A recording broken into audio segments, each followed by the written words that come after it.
friends, my name is Victoria and welcome back to another video. I just found out they postponed the Minions movie again, so I'm not doing great, but today should be fun.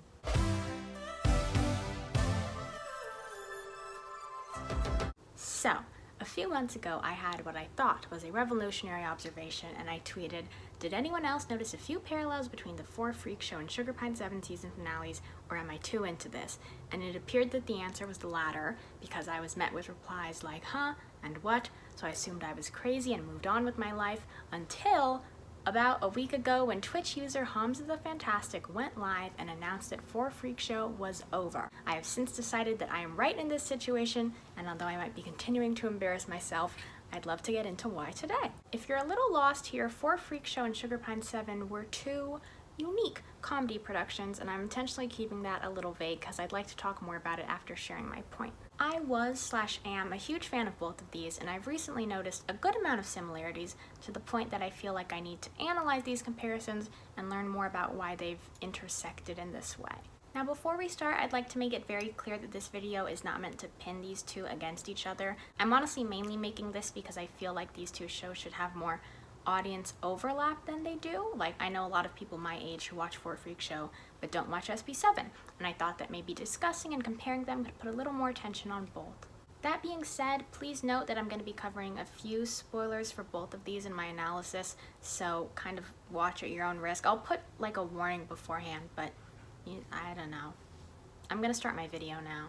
I think the first similarity we have to cover here is that I still have not figured out how to describe either of these shows to anybody. The style of SB7 was so unique that they named it Alternative Lifestyle, but I can't just say that to someone and expect them to know what I'm talking about. Both programs are mainly improvised, but there's also a definite pre-planned structure to it, and the cast members are characters, but they're also themselves, so sometimes it's kind of hard for first-timers to understand, but after you watch it for a bit, you definitely get the hang of it. 4 Freak Show was definitely less of a production than SB7 was, but I would say that ultimately they are both improv-based comedies that bring original takes to known formats. While SB7 was presented as vlogs on YouTube, 4 Freak Show was held as Zoom live streams on Twitch. Now, both of these groups were formed during fairly unprecedented times, and I don't think anyone initially expected them to get as big as they did. Sugar Pine 7 resulted from SourceFed ending and founder Steven Suptic kind of just deciding to start a project of his own. 4 Freak Show was originally just a group of TikTok friends passing time over quarantine on Zoom. As someone who was a fan relatively early on for both of these, it was very fun watching these two grow, especially SP7 because they turned into a full-on thing very quickly, getting producers and joining Rooster Teeth. That's actually the main reason I'm not really having these two fight in this video, because SP7 became a legitimate company and 4 Freak Show didn't have much time to expand, so we're just using today to highlight the parallels. Going back to that, I think another fun thing to look at would be the collaborations we got from these shows. Being famous on any social media platform tends to result in making some unique acquaintances, and I think these two were very good examples of that. 4 Freak Show had some really fun and cool guests, including Charlie D'Amelio, Jacob Sartorius, St. Drowning, and Michael Jackson. That can't be right. Sugar Pine 7 had actually planned on having Post Malone in a video. They mentioned it in a podcast a little while ago, and although it didn't end up happening, they still had a gazillion other very great cameos to make up for that. There were obviously a good amount of SourceFed members and Minecrafters from Steve's past, some other Rooster Teeth affiliates, as well as Smosh members Gus and Eddie and James Buckley. And then most notably, and I still legitimately can't believe they scored this guy, the dad from Attaway General. Both programs allowed me to see some of my favorite creators interacting, as well as introduce me to people I hadn't seen before, so I very much appreciate that. Another cool thing these shows gave us was music, although to varying extents. Sugar Pine 7 actually consists of some of my favorite musicians ever, although I'll get into that a little more later. So all of the songs they've created as a group have been absolutely incredible. They've done some very clearly comedic stuff as well as serious stuff, but overall everything is just very well produced and super cool. I don't know how every member in there is musically inclined, but it happened. As for 4 Freak Show, they had a shorter run than SP7, so we weren't able to get as much from them, but they did release two competing songs, 3 Pete and 6 Feet, which are both really funny and very enjoyable. The latter was actually a collaboration with Freddie Dredd, so it turned out amazing. I wish we could have seen more from them, but we learned that they were capable of producing some bops. Anyways, I think this is the part where I transition more into the content of these shows because that's obviously what made them them and very much emphasize their similarities to me. Both 4 Freak Show and Sugar Pine 7 started out as just comedy, essentially. The plots were mainly episodic, as in like they didn't really extend over the course of the series and you could watch them as standalones. While there were instances of tension or conflict, they never felt like they could entirely shift the direction of the show in the beginning, if that makes sense. The more I talk, the more I feel like I should not be making this video, but let's continue.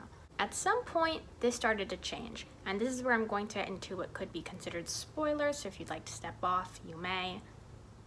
Are you gone? Okay. Both shows introduced love interests and love triangles, and things got fun, and audiences got invested. In SP7, characters Kib and Sammy Joe started dating, but Parker developed a crush on Sammy Joe and had some difficulty understanding his feelings. On 4 Freak Show, they started to imply that characters Chase and Haley were dating, but then one day she had this outburst, "I'm in love with Hamza!" And things got kind of crazy. These transitions to, oh my god, I almost said lore. Like this was the dream SMP. These transitions to more intense and thought-out storylines were extremely interesting to watch, but also new to fans who were more familiar with their regularly scheduled funny stuff. There are lots of other examples of these kinds of continuous conflicts within both shows, like Autumn's hearing loss in SP7 and the group of hackers in 4 Freak Show, but I feel like the love triangles were most comparable to me and probably more significant aspects of their respective stories, so I'm gonna leave it at that.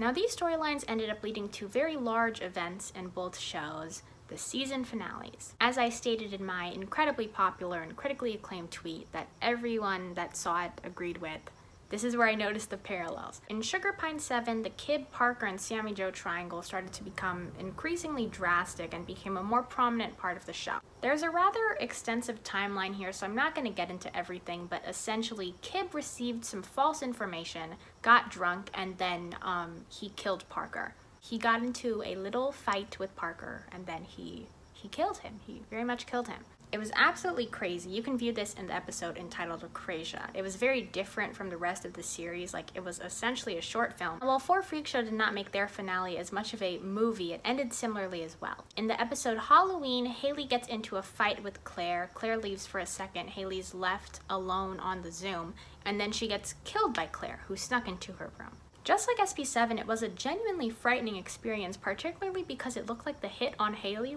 really hurt. It was a level of intensity that had not yet been seen on the show, and it really shocked fans. Now, both of these shows' season finales ended with these main characters getting murdered, but I've left an important fact out, which is that no one really knew or was expecting a season finale because no one really knew there were seasons. Both SP7 and 4 Freak Show cut to this. Oh wait, I don't know where to put it. Okay, the text you're looking at right now is what aired after the SP7 killing of Parker, and the one you're looking at right now is what they showed after Haley was killed by Claire. After those end of season 1/chapter 1 announcements, they ran credits, which kind of solidified for the first time that we were watching a legitimate production. Although we knew we were watching a show, we hadn't fully considered it that way. It was incredible to watch. I left both seasons feeling very proud of the creators, but also with a lot of questions about the characters, which is what any good show should do, and those are both unforgettable episodes to me. Now, obviously, both Sugar Pine 7 and 4 Freak Show are over now, and another similarity between the two is that most fans did see it coming. The thing I've realized, though, is that both groups are continuing to pop off with new projects, and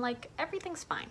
The members of both shows are still friends, and they're killing it in their respective fields. As I was saying earlier, SP7 is filled with musical prodigies. Kib is in a new band called Whales Talk, which I cannot recommend enough. Steve makes his own music under Sugar, S-U-G-R, ?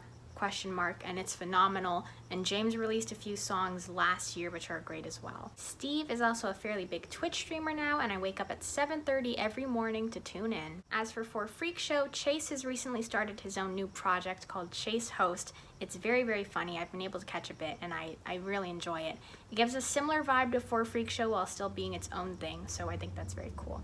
The other members also do other things on Twitch. I think they recently started a Minecraft server, and Haley is, of course, still one of my favorite TikTok creators ever. Ultimately, while it's upsetting that we won't be getting any new episodes of these shows, they're still working on things that can keep fans from being too sad about it, and I very much appreciate that. Now, if I didn't end up changing my mind, I titled this video something about changing the game, and that is the discussion I'd like to close this video on. While their extents may vary, I think both of these shows brought something very new to comedy and content creation and the way they intertwine. SP7 undoubtedly brought something very new to the platform. They've been described as the pinnacle of YouTube content creation. Their style is just so unique and funny, and I don't know, but it's really sick. On the other hand, 4freakshow made some great strides on Twitch as well. They live streamed improv-based comedy on Twitch, which is a platform mainly for gamers, and they brought in an insane amount of views. Both shows impacted their audiences in their own ways, and I'm really glad I was around for both.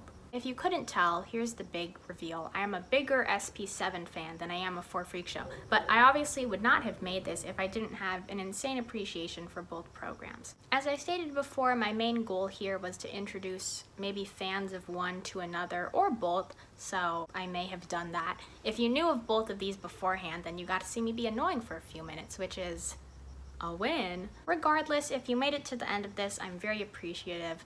I'm not sure if there's much of an audience for this kind of stuff, but I wanted to talk about it. I say this every video, but I'm very clearly not a YouTuber. I'm just kind of talking about things I like and learning a bit more about the platform. If you'd like to like or subscribe, you're free to, and if you have anything to say that won't make me cry, you can leave it in a comment. Overall, I think that's about it, so thank you for stopping by, and I will be seeing you. Bye!